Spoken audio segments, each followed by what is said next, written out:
పోలవరం నిర్వాసితులకు నష్టపరిహారం అందించాలని కోరుతూ తూర్పు గోదావరి జిల్లా కాకినాడలో ప్రజా సంఘాలు ధర్నాకు దిగారు. రైతు సంఘం నాయకులు నరసింహారావు మాట్లాడుతూ ప్రభుత్వం భూసేకరణ చట్టం ప్రకారం పరిహారం పునరావాసం చెల్లించిన తర్వాతనే ప్రాజెక్టు పూర్తి చేయాల్సి ఉండగా అవేమీ పట్టించుకోకుండా ప్రాజెక్టు మాత్రం పూర్తి చేస్తున్నారని, నిర్వాసితులకు పరిహారం చెల్లించడం లేదని అన్నారు. ఎటపాక మండలంలోని భూములకు గ్రామాలకు పరిహారం చెల్లించాలని డిమాండ్ చేశారు. జగనన్న కాలనీలకు వేల కోట్ల రూపాయలు ఇస్తామని చెబుతున్న ప్రభుత్వం నిర్వాసితుల వరకు వచ్చేసరికి నిధులు లేవనడం సరికాదన్నారు. సర్వం త్యాగం చేస్తున్న నిర్వాసితులకు న్యాయం చేయాలని, నిర్వాసితులకు న్యాయం జరిగేంత వరకు తమ పోరాటం కొనసాగిస్తామని తెలిపారు.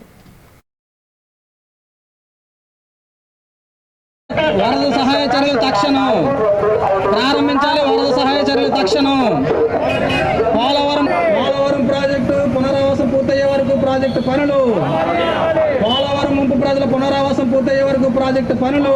ప్రాజెక్టు నిర్మాణం చేయండి. నిర్వాసితుల ముందు కాపాడండి, తర్వాత ప్రాజెక్టు నిర్మాణం చేయండి. పోలవరం నిర్వాసితుల పరిహారం వెంటనే చెల్లించాలి.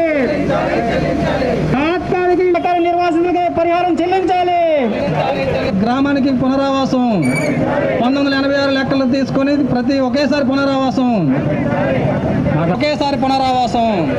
1986 లెక్కల ప్రకారం ఒకేసారి అన్ని గ్రామాలకి పునరావాసం. పోలవరం పునరావాసం నష్టపరిహారం కోసం కేంద్ర ప్రభుత్వంపై రాష్ట్ర ప్రభుత్వం. పునరావాసం పరిహారం కోసం కేంద్ర ప్రభుత్వంపై రాష్ట్ర ప్రభుత్వం. కేంద్ర ప్రభుత్వంపై రాష్ట్ర ప్రభుత్వం పరిహారం కోసం పునరావాసం పూర్తయ్యే వరకు ప్రాజెక్టు పనులు. ప్రాజెక్టు పట్ల నిర్వాసితులు కాపాడాలి. నిర్వాసితులకు పరిహారం చెల్లించాలి. పోలవరం ప్రాజెక్టు నిర్వాసితులను గోదట్లో ముంచేస్తారా? ఈరోజు పోలవరం నిర్వాసితులకు నష్టపరిహారం చెల్లించాలని, వాళ్ళకి పునరావాసం కల్పించాలని రాష్ట్ర వ్యాపితంగా అన్ని జిల్లా కేంద్రాల వద్ద, తాలూకా మండల కేంద్రాల వద్ద ప్రజలంతా కూడా నిరసన తెలియజేస్తున్నారు. దానిలో భాగంగా ఈరోజు కాకినాడ కలెక్టరేట్ వద్ద వెంటనే ఏదైతే పోలవరం ప్రాజెక్టు నిర్మాణం జరుగుతుందో దానికి కింద ఉన్నటువంటి దాదాపుగా 1,30,000 కుటుంబాలకు 350 నుంచి 360 గ్రామాలకు ఈ ప్రజలందరికీ కూడా పునరావాసం కల్పించాల్సిన బాధ్యత రాష్ట్ర కేంద్ర ప్రభుత్వాలపై ఉంది. అయినప్పటికీ వాళ్ళు ఏ విధమైనటువంటి పునరావాసం కల్పించకుండా ప్రాజెక్టు నిర్మాణం చేపట్టి కాపర్ డామును పూర్తి చేసి ఈరోజు నీటి నిల్వలు చేయటం జరిగింది. దాని మూలంగా 350 గ్రామాల్లో ఉన్నటువంటి 1,30,000 కుటుంబాలు కూడా ముంపుకు గురై జీవనం అతి కష్టంగా ఉంది.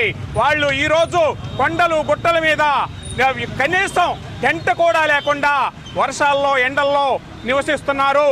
వాళ్ళకి ఏదైతే నష్టపరిహారం చెల్లించాలో దాన్ని చెల్లిస్తానని చెప్పి జగన్మోహన్ రెడ్డి అధికారంలోకి రాకముందు చంద్రబాబు నాయుడిని విమర్శించి ఇది పోలవరం నిర్వాసితులకు న్యాయం జరిగిన తర్వాతనే నిర్మాణం జరుగుతుంది, దాన్ని నేను పూర్తి చేస్తాను, న్యాయం చేస్తాను అని చెప్పి ఈరోజు మాట తప్పి మడం తిప్పి వారికి పునరావాసం కల్పించకుండా రాష్ట్ర ప్రభుత్వాన్ని అడగటానికి భయపడి ఈరోజు పునరావాసం లేకుండా వారందరినీ కూడా ఖాళీ చేయించడం జరుగుతుంది.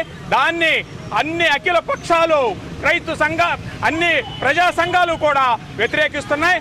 ప్రభుత్వాన్ని డిమాండ్ చేసేది ఏంటంటే పునరావాసం కల్పించే వరకు కూడా ప్రాజెక్టు నిర్మాణం ఆపాలి, పునరావాసం వెంటనే కల్పించాలని చెప్పి ప్రభుత్వాన్ని కోరుతున్నాం. తక్షణం కలెక్టర్ గారు కలవ చేసుకొని అక్కడ ఉన్నటువంటి